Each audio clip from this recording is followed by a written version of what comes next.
Hello, my dears. Tell me, does this feeling sound familiar?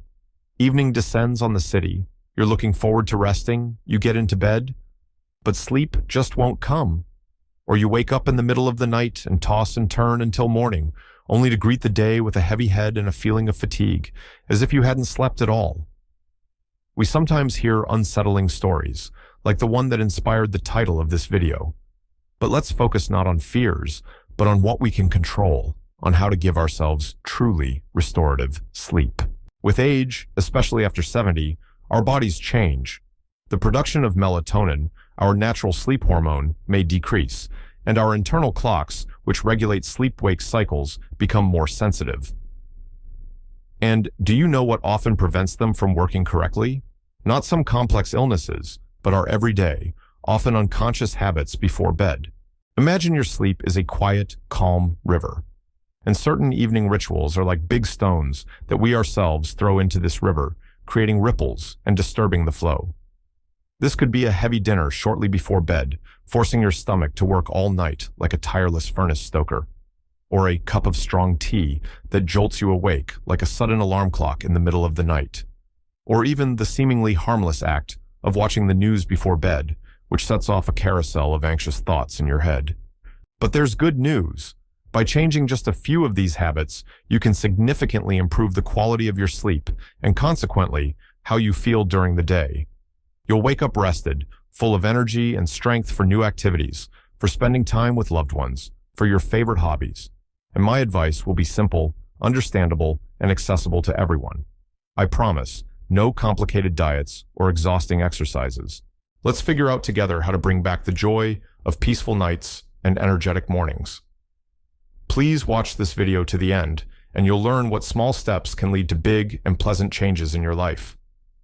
Stay with me until the end, because some of these lessons might surprise you. 1. Saying goodbye to heavy dinners before bed.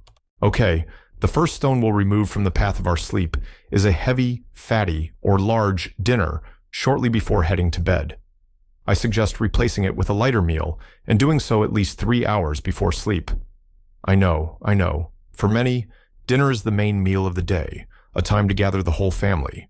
But believe me, your body will thank you. Let me tell you Arthur's story. Arthur was 72, and he loved a hearty dinner his whole life. Potatoes with meat, fried fish, pies. It was his tradition, his little evening celebration. When his daughter gently hinted that perhaps he should eat lighter and earlier, he initially even took offense. "What do you know?" he'd say. "I'm used to it. It relaxes me." But in reality, there was no relaxation. Arthur often suffered from heartburn at night, tossed and turned, and felt heaviness in his stomach. His sleep was shallow and interrupted, and he met the morning feeling worn out and irritable. He blamed it on his age, but deep down, he felt something wasn't right. After much persuasion, he finally decided to try it, reluctantly at first, grumbling to himself. Instead of fried meat, baked chicken breast or fish with vegetables, instead of a mountain of potatoes, a small portion of buckwheat or a vegetable salad. And most importantly, dinner now ended at 7 in the evening, not 9. What happened? At first, he thought he'd go to bed hungry. But after just a few days, Arthur noticed a difference. The heartburn disappeared. The heaviness in his stomach was replaced by a pleasant lightness. Falling asleep became easier, and nighttime awakenings became less frequent. Do you know why? When we eat heavy food before bed, our body has to expend a huge amount of energy on digestion. Instead of resting and recovering, our digestive system works the night shift, like a factory floor. It's like trying to sleep to the sound of a running jackhammer. A light dinner, eaten well in advance, allows the stomach to finish its work before you lie down. The body switches to rest mode, and sleep comes easier and becomes deeper. Arthur admitted to his daughter, "You know, I never thought such a small thing could change how I feel so much. I wake up in the morning, and I feel like living, not grumbling. So, my dears, try giving your stomach an evening off. Let your dinner be light and early. It's a simple step that can bring huge relief and improve the quality of your sleep." 2. The sweet dreams trap, sugar before bed. The second stone in our river of sleep is sugar. Cookies with tea before bed, a candy for a mood boost, sweet yogurt, or even just very sweet fruit at night. Sound familiar? It seems like such a small joy, a reward for the day lived. But this reward can turn into real sabotage against your sleep. I suggest replacing evening sweets with something more neutral and calming. A cup of warm, unsweetened herbal tea, chamomile, mint, lemon balm, a glass of warm milk, or kefir, if there are no contraindications. Let's remember Eleanor, she was 75. She loved her evening ritual, a cup of sweet black tea and a couple of oatmeal cookies, before settling down with a book. It was her me time. She felt cozy and calm at that moment. But then the problems started. She could lie awake for a long time, or wake up in the middle of the night with a feeling of mild anxiety, heart palpitations, and struggle to fall back asleep. During the day, she often felt a lack of energy, drowsiness. She thought it was just age, nerves. She didn't even connect it to her beloved cookies. What harm can 2 cookies do, she thought. Her granddaughter, having read an article about the effect of sugar on sleep, cautiously suggested an experiment to her grandmother.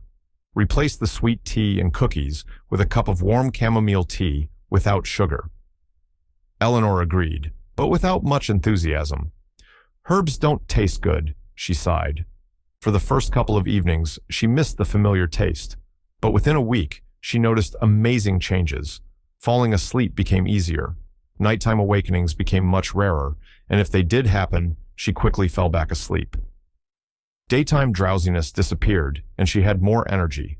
What was going on? Sugar, especially simple carbohydrates from sweets and baked goods, causes a sharp spike in blood glucose levels. The body releases insulin to cope with this spike, and then the sugar level drops just as sharply.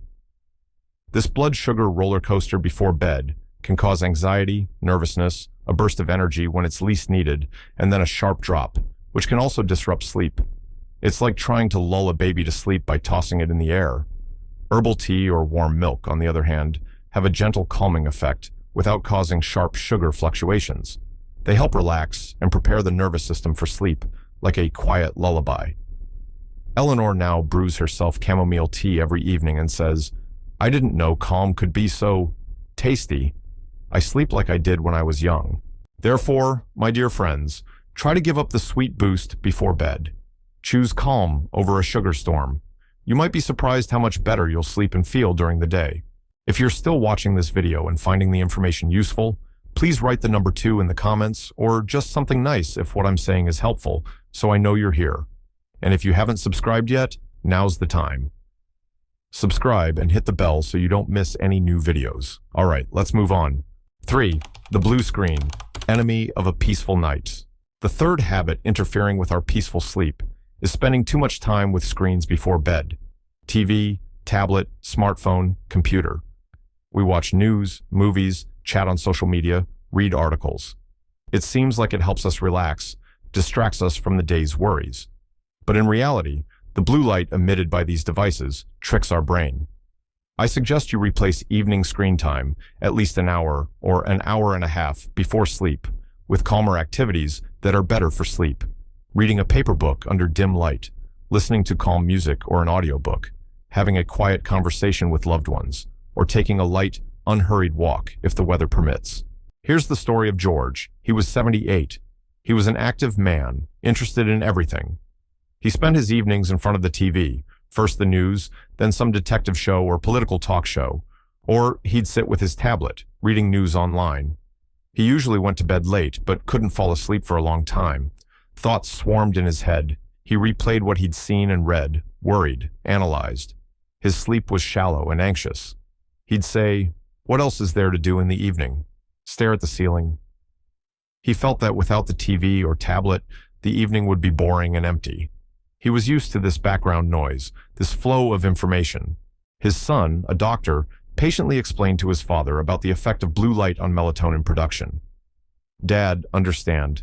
This light, especially from a screen close to your face, tells your brain it's daytime, not time to sleep.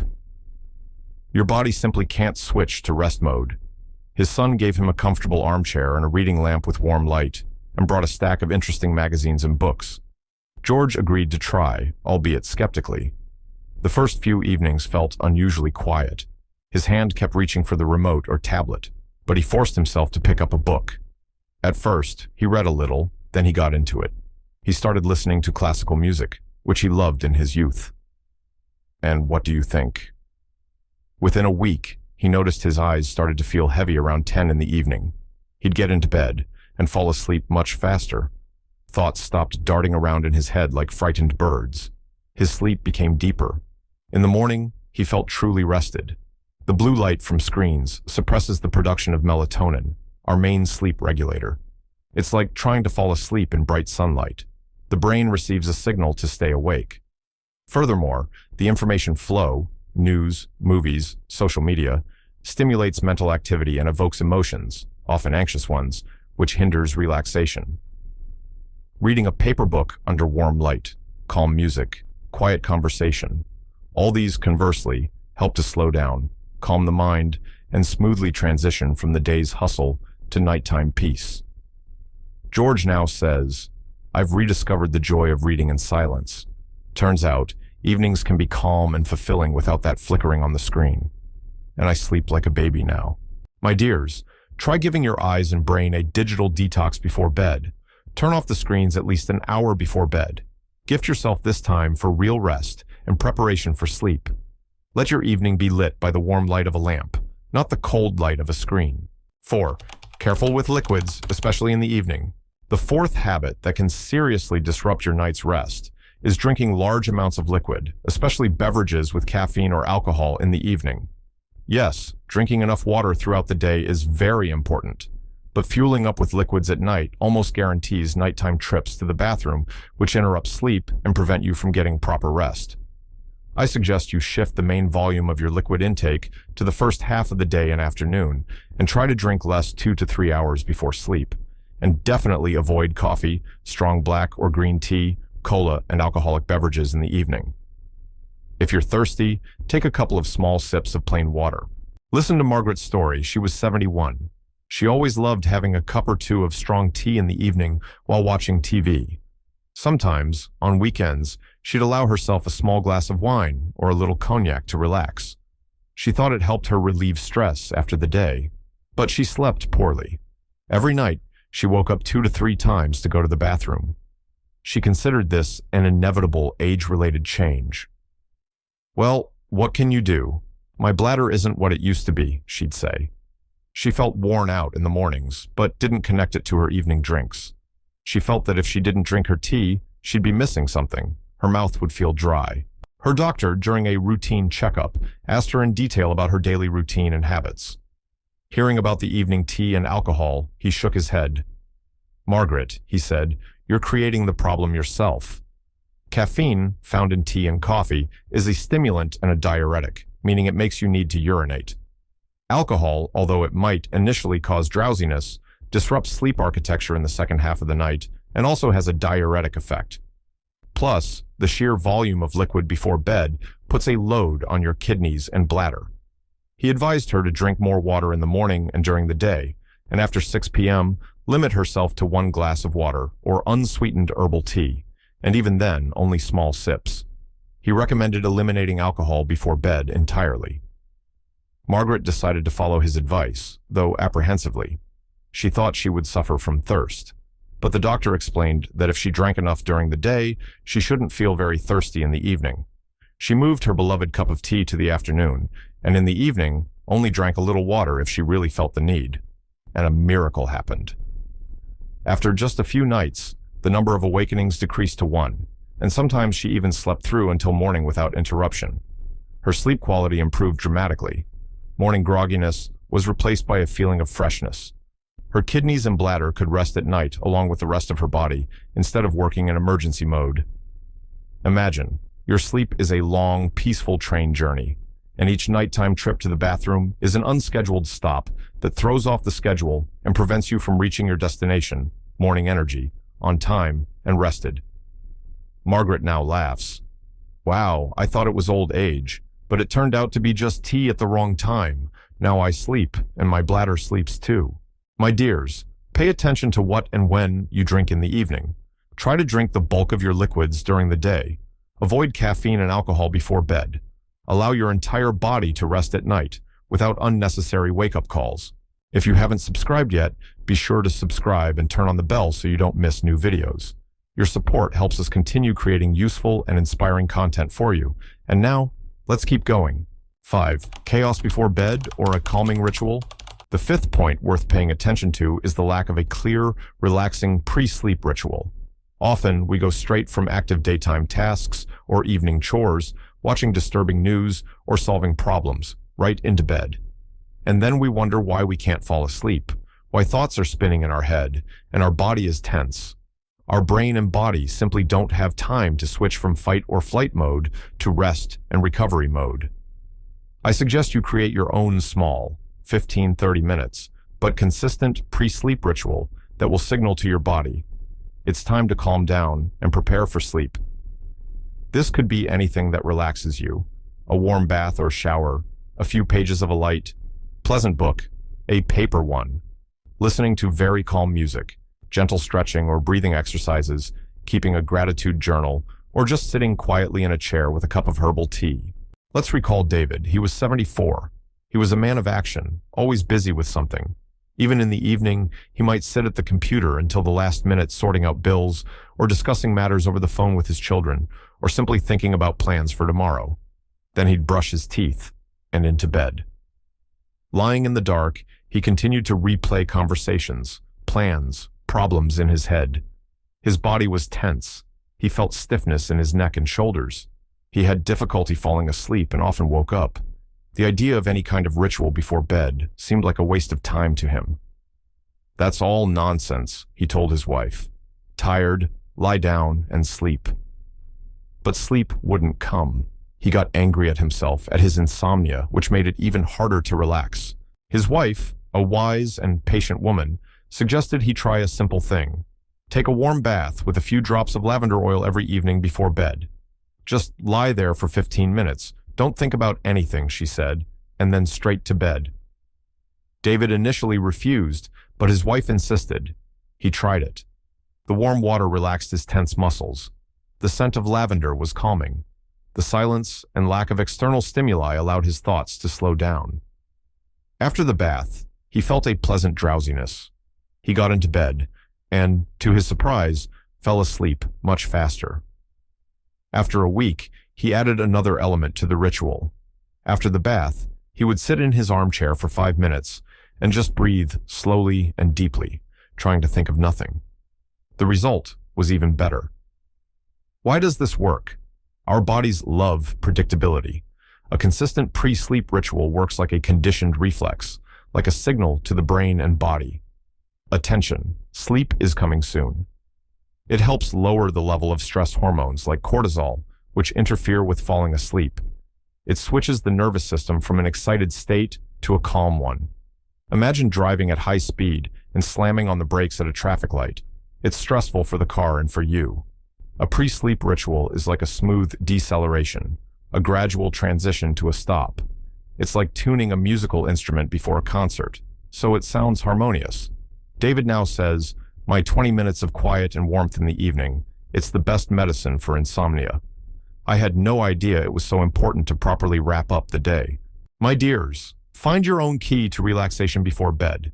Create your own small, cozy ritual. It doesn't require much time or effort, but it can work wonders for your sleep and well-being. Gift yourself this island of calm at the end of the day. 6. Don't tolerate discomfort. And finally, the sixth habit worth getting rid of is the habit of tolerating physical discomfort in bed or in the bedroom. An uncomfortable pillow, a mattress that's too firm or conversely sagging, an unsuitable blanket, too hot, too cold, light from a street lamp outside the window, noise from neighbors or the street. We often think, well, what can you do? It's age, I'll endure it. It's awkward to ask loved ones to change something. But any discomfort is a signal for our brain to stay alert. It hinders deep relaxation and falling asleep. I suggest you listen carefully to your sensations and try to create the most comfortable conditions for sleep possible. Replace your pillow if it's uncomfortable.